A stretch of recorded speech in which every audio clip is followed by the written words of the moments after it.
Welcome to an Alpha SSN subbrief, Project 705 Lira. Our story begins in 1959 Leningrad at Submarine Design Bureau 143. There's a meeting that's held between the senior engineering staff and the department head, which is the guy in charge, and they want to brainstorm a new submarine idea. A submarine fighter interceptor, something that's high speed, very lethal, deep diving, that can race out a port and counter a threat or engage a threat in very limited time, instead of weeks, a matter of days, to get out on station. They want to exceed 40 knots. These are some general ideas that they want to achieve. So 40 knots or greater, be able to launch a torpedo salvo deep. At this point, they were using compressed air to eject the torpedoes out of the tubes like a World War II submarine. They're going to change the torpedo ejection pump to use compressed air inside the submarine to push a water slug into the torpedo tube that will then push anything that's in the torpedo tube out the front. Very similar to the NATO design. Well, they're going to come up with this design idea in 1959. It's going to be highly maneuverable. They want to automate all the systems. And this is really huge. This is really revolutionary. Everything from the reactor operation to turning the propeller to loading the torpedo tubes is all going to be controlled from a central hub, and it's going to be automated machinery. No people will be involved in the actual spaces where this goes on. And we'll talk more about that in detail. They want to be able to moor and port unassisted. This is very important for, wartime and emergency port repairs. You don't always have tug available in every port that you go to, especially if it's an unexpected visit. You need to be able to get to the pier on your own. And so they're going to have special motors added to this build to assist them in kind of positioning the sub at zero or low speeds. A small crew is also essential. They're actually modeling the crew of this build, this Alpha, off the long-range bomber crews that they have that go out for hours and hours at a time. So that's their idea, is to have one central compartment like you have in a bomber that does all the engineering and all the piloting and the weapons. They want to take that concept and put it on a submarine. All right, 1960, the joint resolution is issued. This comes from the Central Committee of the Communist Soviet Party, Soviet Union, and ministers of the USSR.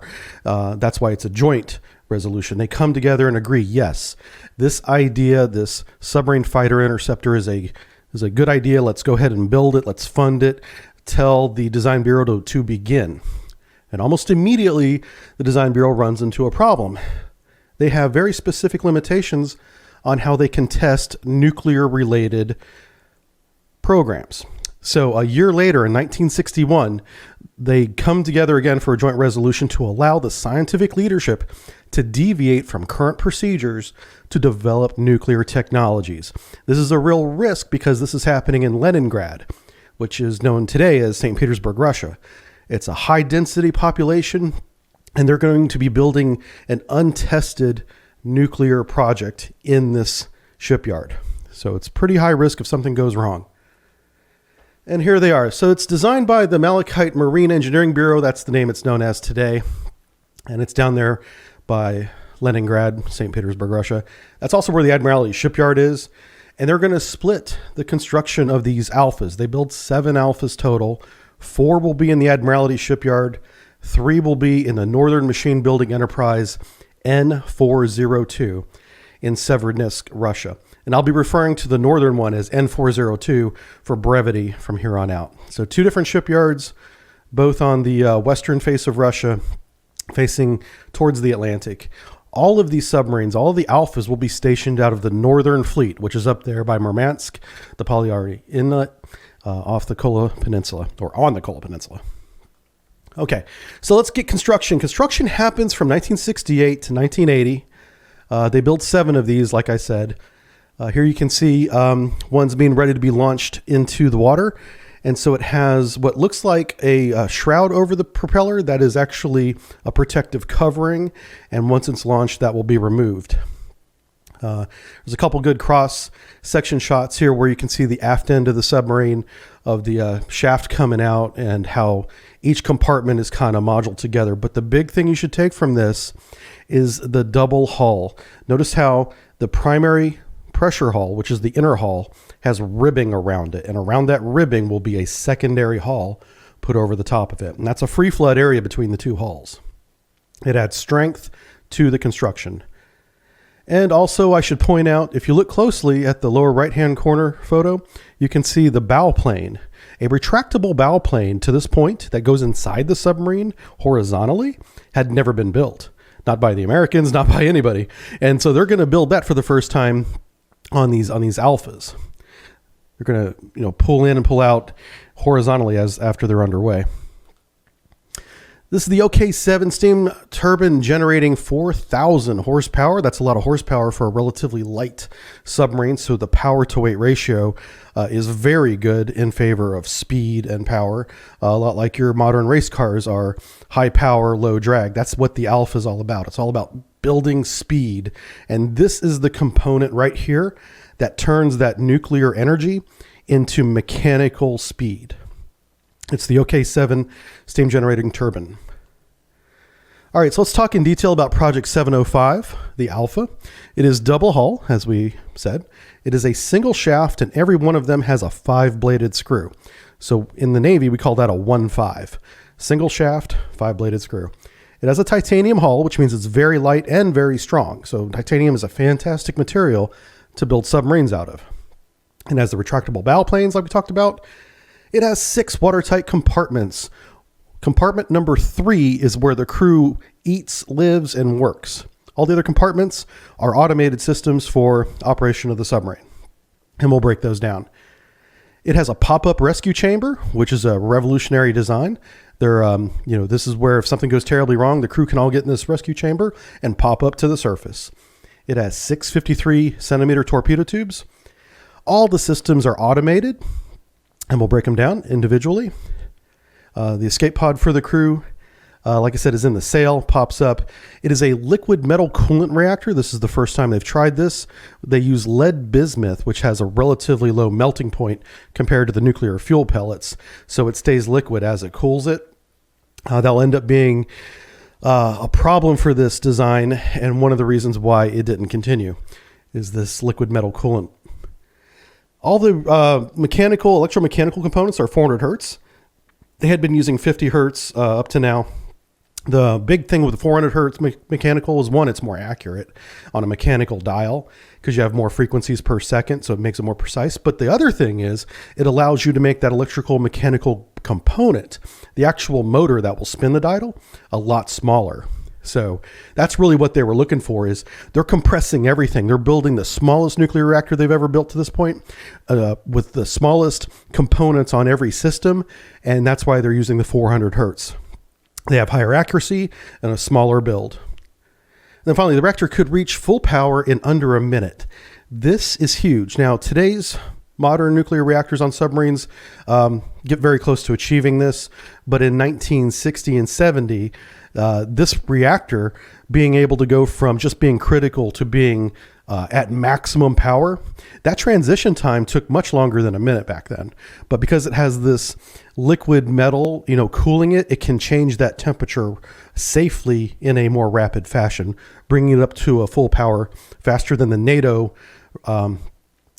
NATO reactors can. All right, so here's some photos of the rescue chamber. You can see how it's popping up there. It is multi-leveled. It's relatively small, but it's a small submarine and it's a small crew, so it only has to rescue approximately 30 people. But that's a nice little cutaway drawing there where you can see there's one level is for seats. They do have drop-down, not really hammocks, but a place where people can lay down if they're injured. And then, of course, the escape trunk through the top. And it is very positively buoyant.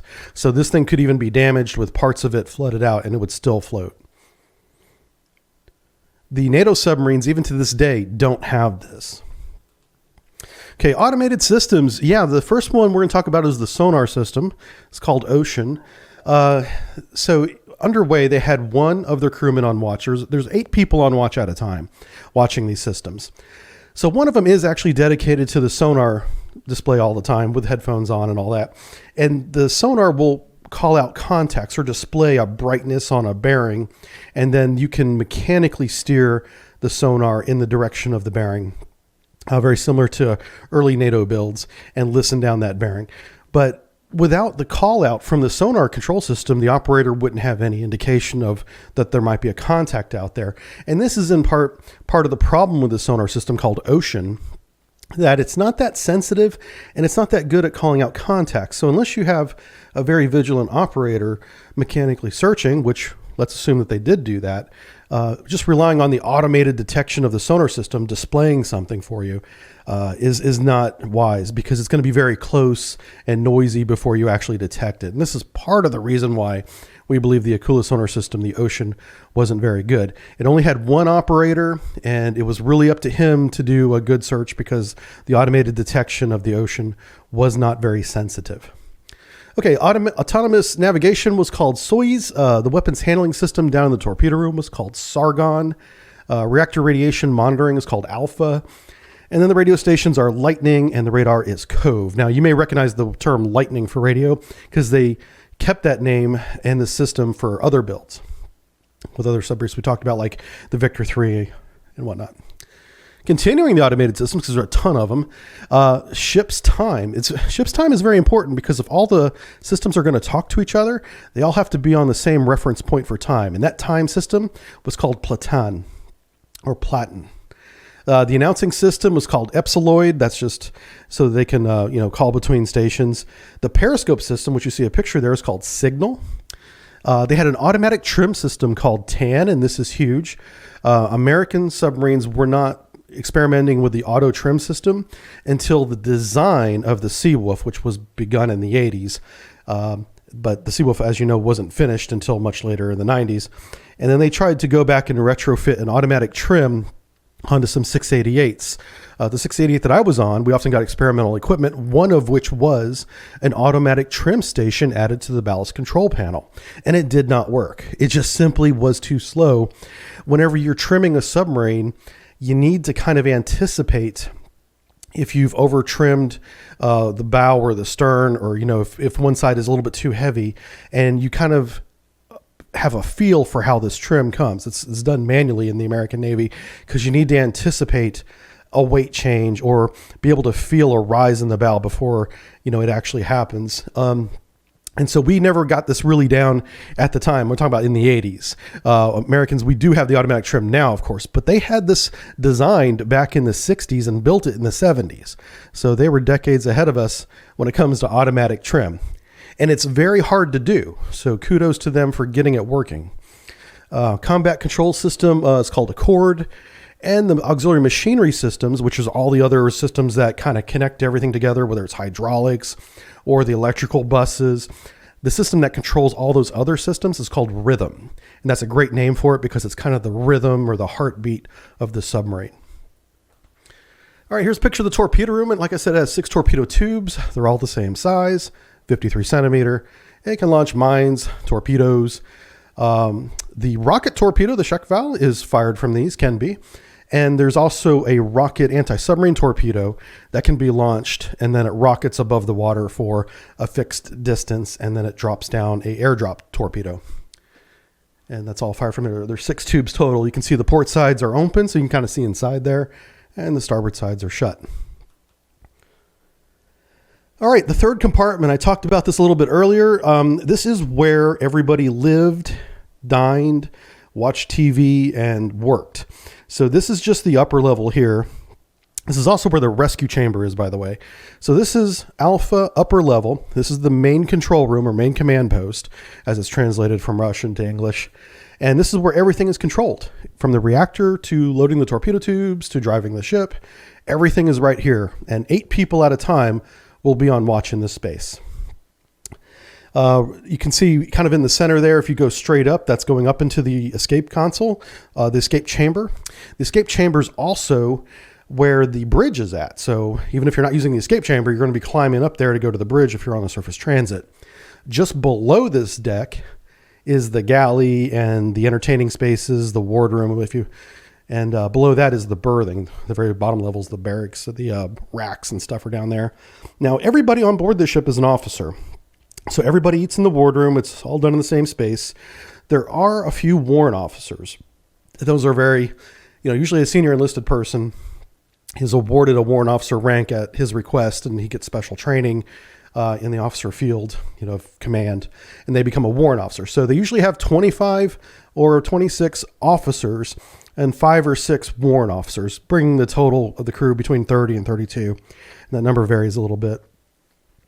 But everything is done here in the third compartment. All the other compartments are watertight, sealed by watertight doors, so they can get to compartment 1 and 2 in the front and 4, 5, and 6 in the rear, but they don't need to. If everything is working properly, they can just stay in compartment 3 for their entire underway. All right, so Alpha by the numbers. Let's talk about dimensions here. She's 81 meters long, 10 meters wide, displaces about 3,100 tons. That is less than half the size of a 688. This thing is small. The modern Japanese diesel boat is approximately 3,100 tons. The one that they just made last year.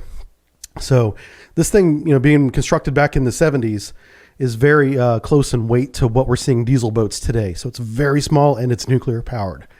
It can go down to an estimated 500 meters.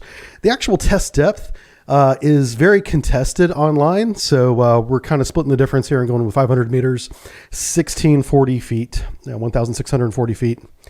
The top speed is 41 knots. But according to a crew member who was actually on one of these, said that they were restricted to 39 knots continuous. That was probably a mechanical restriction rather than a safety one, but they just operated right below 40 knots. And you may think, well, there's not much difference between 41 and 30 knots, and it is only a 2-knot difference. But in the terms of power and torque and pressure you're putting on the engines, it's a big difference in energy because it takes a lot of energy to go from just 39 knots to 40 knots. That is an enormous amount of energy. Okay, we have, she can carry 20 weapons in the torpedo room. And so those can be, like I said, torpedoes or those anti-submarine missiles. She can carry mines. And if she does carry mines, some of the mines are half the size of one torpedo. So she could carry 2 mines in one stow if she got that variant. And the big thing in terms of performance, look at this. She can turn 180 degrees, basically turn around in 42 seconds. We saw that during one of her sea trials, and it is pretty incredible. To turn a submarine around in just over 40 seconds is terrifying for, say, a NATO submarine that's tracking her, knowing that she could just be on top of us instead of going away from us in under a minute. So the performance of this submarine is outstanding. Maneuverability, it's the best in the world at this time. All right, let's begin with the first vessel, K-64. This is built down in Admiralty shipyards down there in Leningrad. And before she's even commissioned in 1971, she has a high-pressure steam vent in the reactor compartment because of a failed plug. So they're already having problems before they even really begin at sea testing. They have high-pressure steam vent in the reactor compartment. About 6 months later, she's transiting to Murmansk and is finally commissioned into the Russian Northern Fleet, December 1971. She's the first active-duty Alpha. All right, January 1972, during sea test, the secondary loop fails. Primary circuit is damaged, and there's no injuries, and she returns to port. Now, that is all the details we're given. But what they're talking about, these loops, the primary circuit is, well, there's an electrical circuit called the primary circuit, but also the primary loop, that's the loop that cools the actual reactor itself, is called the primary. And the secondary loop is where normally the steam is generated. Or, that's where the heat exchange happens. Anyway, so somewhere back in the engine room around compartment 5 and 4, they had a failure of some type and they pulled back into port. There is immediately an investigation started, and they suspend production of the Alpha based on this incident. And we can interpolate, what might have happened, but we really don't know. But what we do know is in April 1972, this is a few months later, the liquid metal coolant solidified around the reactor because the reactor temperature dropped to a point to where that lead bismuth became solid again. And once they did that, they could no longer control the rods to make the reactor critical or warm it back up some more. And therefore they couldn't reliquefy the coolant, effectively bricking their reactor. It's a solid piece of metal now. that is also radioactive. So they essentially ruined their first submarine. And this error began in January, but it never was properly identified or repaired and resulted in the bricking of the reactor in April 1972. So in June, she's towed to South Yardney near Archangel. That's just down there by the White Sea, a relatively short tow from Kola Peninsula. In October 1973, they don't know what to do with her, but like obviously the engine room is messed up, but the forward compartment is brand new. Everything is working, it's great. So they decide to cut off the bow and use it for training down in Leningrad. So in 1973, they cut off the bow, they ship it down to Leningrad.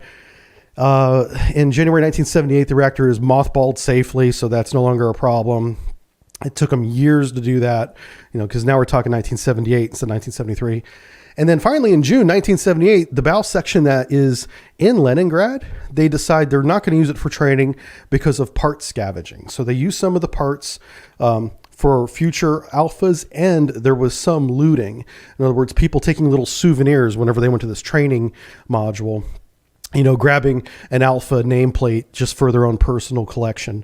Looting or souvenir hunting is a thing in the Navy. Like whenever you visit another ship, you want to go to the ship store and get as many, little trinkets as you can. Well, in this case, apparently a few sailors were grabbing parts right out of the bow section that they were going to use as a trainer.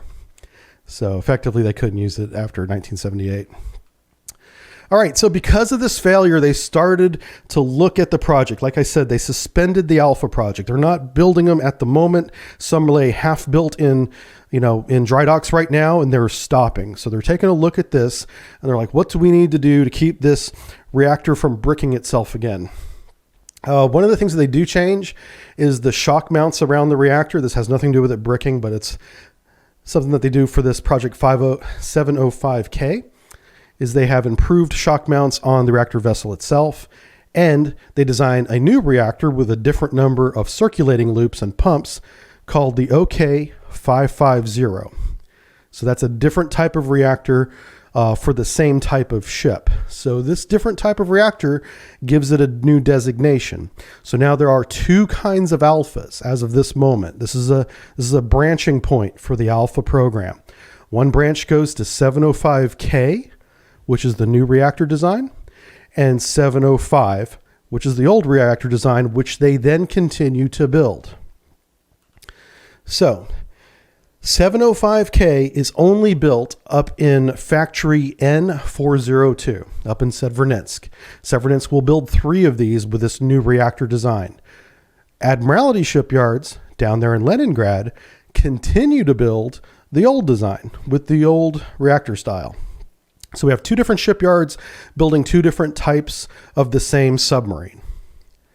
Okay, K-123, December 1977, she finally becomes operational with the new reactor. In August 1978, she is put on display at Sidya Bay. The Russian media comes down. They have television interviews. They have lots of pictures and photographers for the Pravda newspapers. And the world is introduced to the first operational Alpha. Of course, it's the second, but the first one went so bad that they're just trying to promote this one as, hey, look what we got now, and it works better, right? She does prove herself in war games over the next 3 years. She was awarded excellent ratings in 1979, 1980, 1981. And in 1983, her reactor replacement begins. This is a scheduled refueling of the reactor. There's no damage. There's no incident that caused this. This is a scheduled thing. But it seems to stagnate and falter, and they never finish it in the 80s. 1990 comes along. Almost 7 years later, they finally get the new reactor installed. And that should give everybody an idea of how difficult it is to work with these liquid metal reactors. I mean, because you have to keep it hot and radioactive, or else it becomes a big lump of metal. And so working in that environment is very difficult. I can't imagine how they solved it, but they managed to, and they did refuel it. And it's renamed B123 in 1992 and is operational again after 9 years of refit. Up to this point, the longest dry dock refit in Russian Navy history, up to 1992. Okay, in 1993, 1994, she participates in war games in the Barents Sea. And this is where I got my first encounter with the Alpha. I tracked the K-123 in the Barents Sea during war games. And she was quite an exciting little boat to see. She flew up and down our towed array like a wraith, and she was darting in and out of the target fleet, simulating attacks. And watching her do her thing was impressive. And I got to tell you, I was a little jealous that the Russian Federation at that time had something so cool that the American fast attack that I was on could not come close to performing like. And we were pretty good, but I was watching a submarine outperform what we had in 1993, 1994, and it was quite a moment in my life. So March 1994, she becomes entangled. This is late 1990, or I'm sorry, March, early 1994. She becomes entangled in a trawler net in the Barents Sea because she's coming in and out of these war games, right? And so she surfaces, she cuts the netting off. The trawler loses its net, but it did not damage the trawler. There's no loss of life, and she is returned to port. So while she's doing all these great things in the war games and getting excellent award ratings, she's also making mistakes. And that's just, sometimes you have bad luck like this. Running into a trawler net is uncommon, but often catastrophic when it happens. Luckily, in this case, it was not catastrophic. And then finally, in 1996, she's excluded from service and retired. All right, let's go back down to the Admiralty shipyard where they're building 316. This is the very next build after they had stopped and suspended production. This was the next one to come out of the Admiralty shipyard.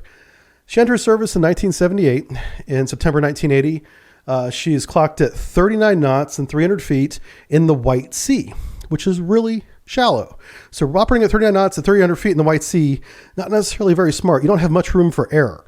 And sure enough, error happens where they come off their ordered depth somehow. It's not clear how. And they brush the bottom at 39 knots, which is a lot of speed, a lot of energy. The boat, according to reports, didn't take any damage, but it ended up pulling into port with no injuries, and they repaired it. But she did have a grounding in 1980 in the White Sea. And I think what we really want to take from this part is that they're not afraid to operate this thing at extremely high speeds in shallow, confining littoral environments. Whereas an American submarine, we have very strict envelopes of operation as to how fast we can go versus how deep we are versus how deep the bottom is. It's very regimented. Whereas the Russians, it seems like they're less regimented, or they just don't care and they go as fast as they want to go. April 1981, they took part in war games in the Barents Sea where we were able to collect more data on them. September 1982, there is a sea leak in the fifth compartment. This is the compartment just behind the reactor compartment. So that's like where the main turbine is and all the engine room stuff is back there in the fifth compartment. And they have a sea leak back there, but it's not catastrophic. They pull back into port and they fix it. It's not a big deal. In May 1983, the very next year, they go back to sea and participate in Ocean 83, which is a major exercise conducted in the Atlantic Ocean. October 1983, an electrical fire while under the ice, which is awfully scary because you can't surface right away and not necessarily ventilate. You have to kind of come out from under the ice and then ventilate the smoke off the ship. So they managed to get through that without any injuries. So good for them, no loss of life there. The following year, there is a failure of the freshwater distillery on Christmas time in December 1984. So it's strongly suspected that maybe the freshwater distillery was working just fine, but the men wanted to spend Christmas weekend with their family. Or, well, either way they did, whether it was actually working or not. But we thought that was kind of cute that they used that excuse to not have to go to sea over Christmas. In April 1990, they're excluded from the Navy. The reactor is removed, which we'll go over at the end of the lecture. And the crew is finally disbanded in 1995. And this is something the Russians do a lot of, is after they retire their submarine and even remove the reactor in this case, they still keep that submarine manned with a crew and officers, but they're not doing anything for up to 5 years. So it's kind of crazy. American Navy does not do that. So in March 1979, K-432 is operational. We're going back up north again to Severodvinsk. They're making the submarine K-432. June 1980, she's operating under ice for 5 days, which is the first time this hull had done that. A little milestone for her. 1982 to 85, she's awarded Best Torpedo Attack and excellent ratings. for war games. In 1985, 1988, she does conduct short deployments to the North Atlantic in that time.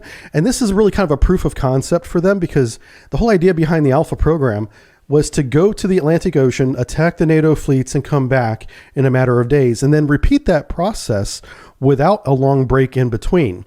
So what we saw during this time was them race down to the North Atlantic for only a day or two, race back home again, only to come back within a week or two later with very short turnaround time.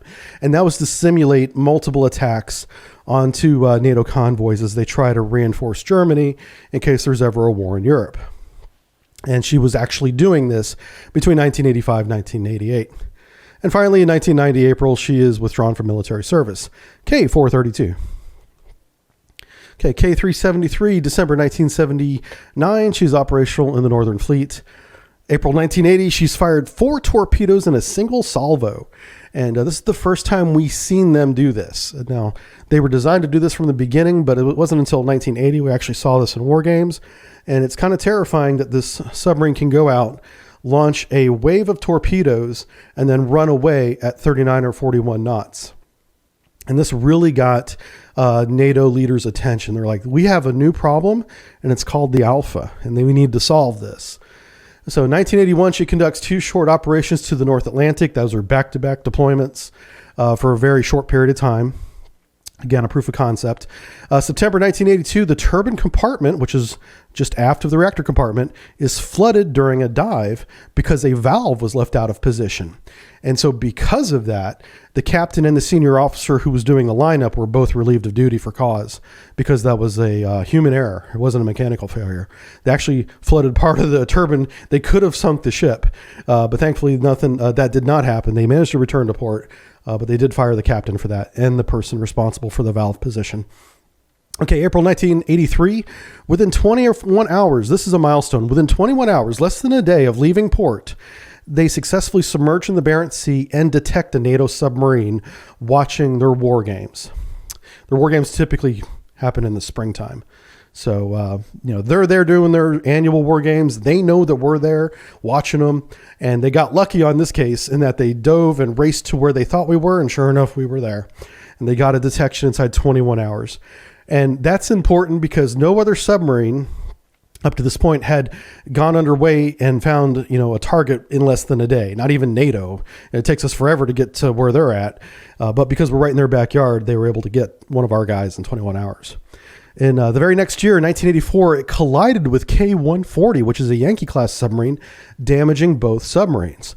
There was no injuries that were recorded, and the extent of the damage is not detailed. We just know that both submarines did suffer some sort of damage.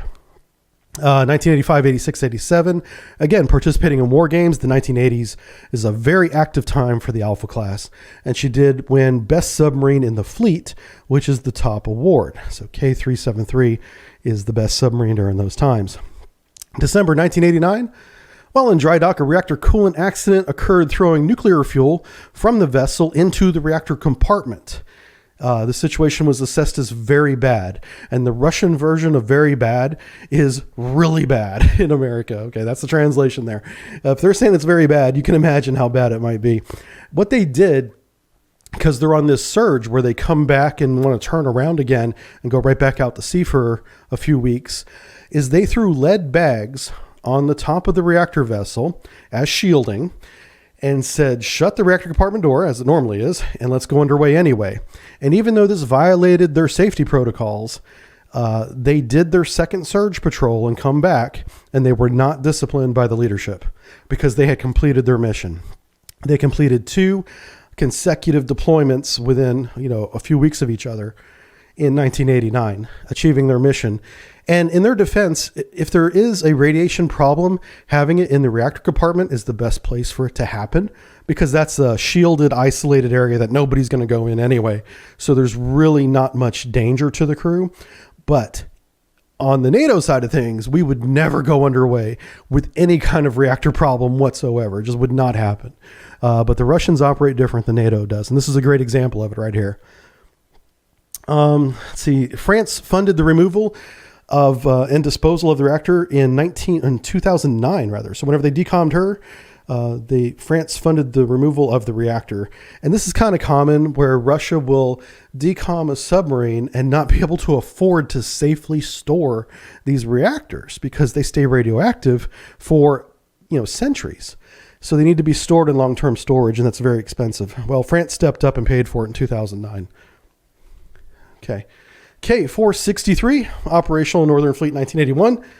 In 1982, less than a year later, there was a leak in the forward compartment.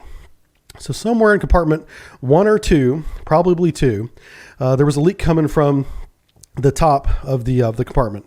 And what they did was they surfaced. They sent out Assistant Commander Gorlov topside to help isolate the leak. Something up there wasn't right, and they had to go, fix it. Well, he went up there, he fixed it, and before he could get back into the submarine, he was washed overboard and unfortunately was not recovered. And so for his courage, he was awarded Order of the Red Star for his sacrifice. Assistant Commander Gorlov. 1984-1987 won the Naval Civil Defense Team. Excellent in submarine and best in fleet during exercises. Now, if you notice, there's a little bit of overlap in best in fleet in 1987, but those are potentially two different fleets, two different squadrons. Okay, April 1990 enters dry dock and does not return to sea after April 1990. April 1990 was the death knell for a lot of the Russian Navy. A lot of ships did not go to sea after 1990, a lot of the Soviet era ships, because the new Russia, the new Russian Federation that was in the process of being born at that time, couldn't afford to operate the Navy that the Soviet Union had. And was in part of the reason why the Soviet Union economically collapsed, is trying to maintain this fleet that they had. All right, K-493. This is the last one built by N-402 up there in Severnensk. Is operational in 1981.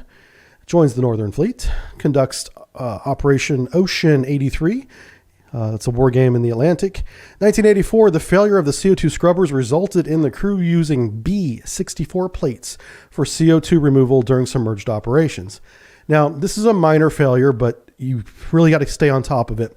CO2 buildup inside a submarine is a very real thing.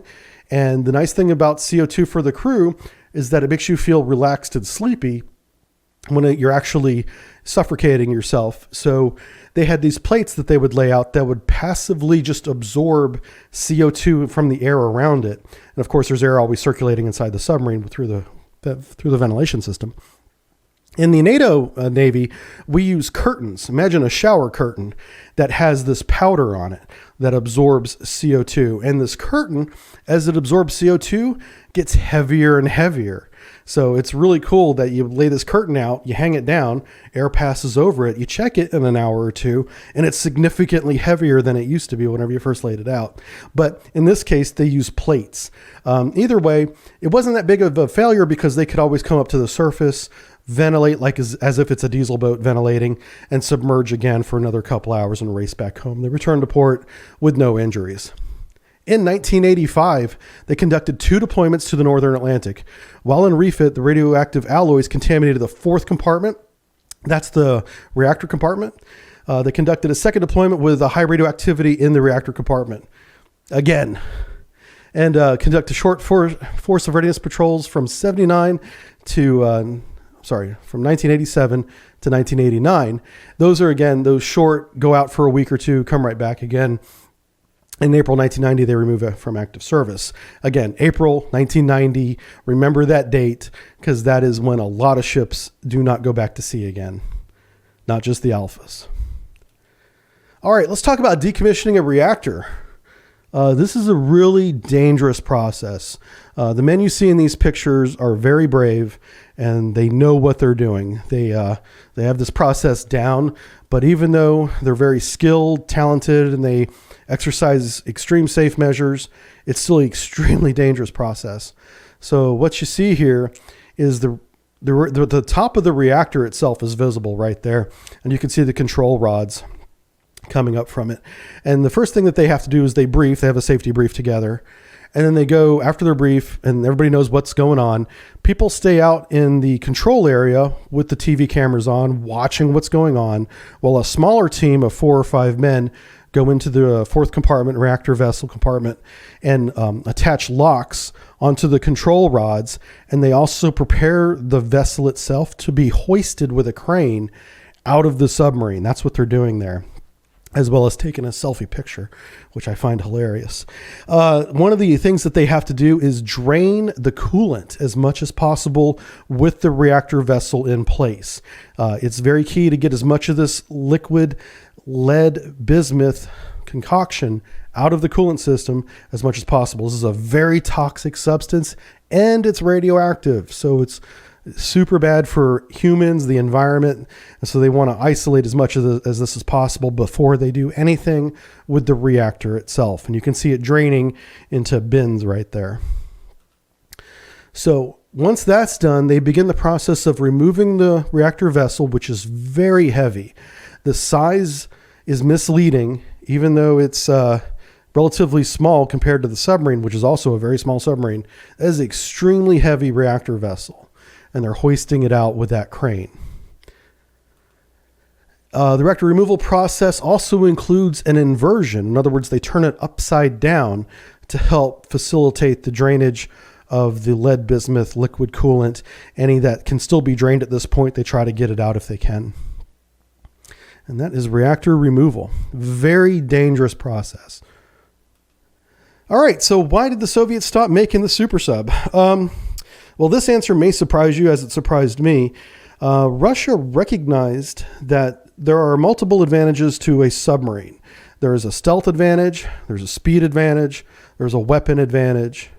And in the hierarchy of what's more important, what's more advantageous, they came to realize early on, like maybe as early as even the 1970s, that stealth was a better advantage to have than speed. So you would have stealth first, then speed, then better weapons and everything else after that. Stealth would be prioritized. Because of this, instead of continuing pursuing an alpha fleet, they moved on to what became known as the Akula class. The Akula class, which you've already done a subbrief on, I recommend you go look at it, is a combination of the Alpha's automated systems and the Victor 3 living conditions, weapons, stealth is a big part of the Akula class. And they kind of combined these two. They just made a better Victor 3 with the Alpha automation systems and called it a Type 6 Akula. Okay, they need to keep the reactor critical at all times with liquid metal coolant. They would not go back to a liquid metal coolant reactor after the Alpha for this reason. I mean, it was just too expensive. You had to keep the reactor critical all the time, and it's very difficult to do maintenance and stuff whenever the reactor is super hot and you got all this coolant going on. So you can't really shut it down to do the routine maintenance that's required. So of course they did do the routine maintenance. It was just much more expensive in both time, manpower, and money. Automated systems were unreliable. They often broke at sea. Unfortunately, that's true. As cool as these automated systems are, they're made up of thousands of parts, and it just takes one of those parts to fail before the whole system doesn't work anymore.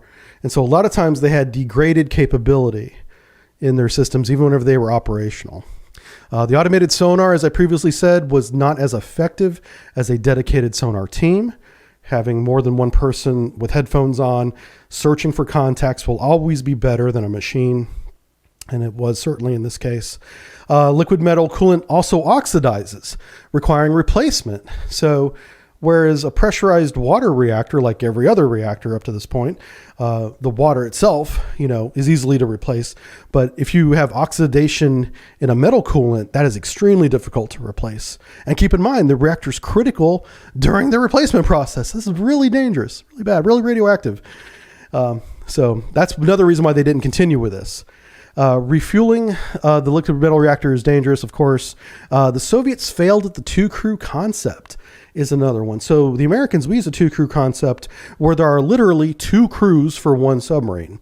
We use that with our ballistic missile Ohio-class submarines. Two crews, a blue crew and a gold crew. And the difference is in America, each crew is responsible and goes underway with the systems that they work on. So their lives depend on how well they maintain their submarine, quite literally. Whereas in the Russian two-crew system, they had the officers and warrant officers that took the Alpha underway for a week or two, did not maintain the system, so they took all the risk. The enlisted men and the conscripts and the senior enlisted as well, NCOs, that maintained these alphas had no risk if they did not do good maintenance. In other words, they just needed to get the system maintained and working again before the next underway, and they didn't always do that. So there was no consequence for them physically. There was no danger involved with them not completing their maintenance, yet saying on their paperwork that they had completed it.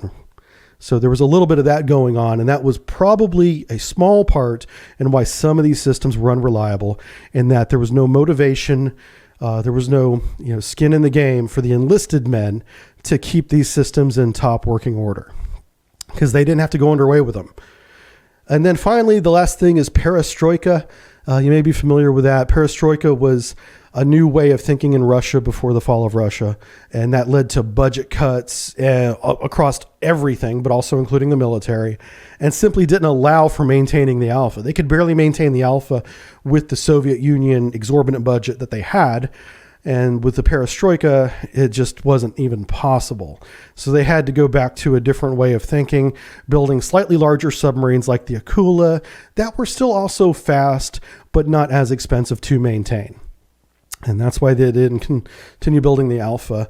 My personal thoughts on the Alpha system, I thought it was an ambitious design. It really pushed the boundaries and limitations of automation at sea and the technology of the time. I was taught, whenever I was growing up, in America during the Cold War, and whenever I joined the Navy during the Cold War, that the Russians were very regimented in their thinking and in their procedures, and they weren't allowed to be outside the box or outside the constraints. And that might have been the case for the average, citizen in Russia. But whenever it came to these design bureaus that are building these new submarines and these new ships and these new weapon systems, they were allowed free rein. They were practically ordered to be as creative as possible, build the most amazing thing you can dream up, and then test it. And this Alpha was one of those projects. Completely contrary to what 1970s American young men were told. It was actually the case. Okay, so this weapon system, the Alpha, was also, for a short time, for a few years in the 1980s, was invincible to NATO ASW weapons. And when I say invincible, I'm not saying that they would never be sunk. I'm just saying that they could dive deeper than our Mark 48 torpedo could dive at the time for a few short years. And the only thing that could possibly get them would be maybe a depth charge before they got down onto their depth. But with the maneuverability of the submarine and the erratic behavior it demonstrated during its attacks, there was no way to anticipate where it would be before it got down below weapons depth. So even if you saturated the area with torpedoes and depth charges, the best you could hope for as a NATO officer is to scare it away with shock waves from these explosions without actually hitting the submarine. Now, this was rapidly corrected with the ADCAP program that came online in the 1980s. But there was a short window, a technology gap, if you will, where the Alpha could outperform our best ASW weapon. Maintaining the fleet was more difficult than building one. That is one of the lessons we learned from this. China is going to learn this lesson in this decade, in the decade of 2020s. China is amassing, and has been amassing for a couple decades now, an enormous fleet. And that fleet is slowly aging, and it's going to become incredibly expensive to maintain. This is what crushed this program. This is what helped crush the Soviet Union economically. And this is what we're going to see happen in China when their fleet that they're building comes due for maintenance. And it's already happening, but it's going to just get worse and worse as time goes on. Something to keep in mind as you're watching world events over in China concerning their Navy. Stealth is greater advantage than speed. We already talked about that, but that was identified by the American Navy early on, and they figured it out a little bit later than we did. Unmanned underwater systems. Oh, something about stealth I should mention. Stealth can be taken away from you. You can be counter-detected and your stealth is gone. Whereas speed, if you have it, you will always have it, unless they damage your submarine with a weapon. But until they do that, they can't take your speed away, but your stealth could be gone in a heartbeat.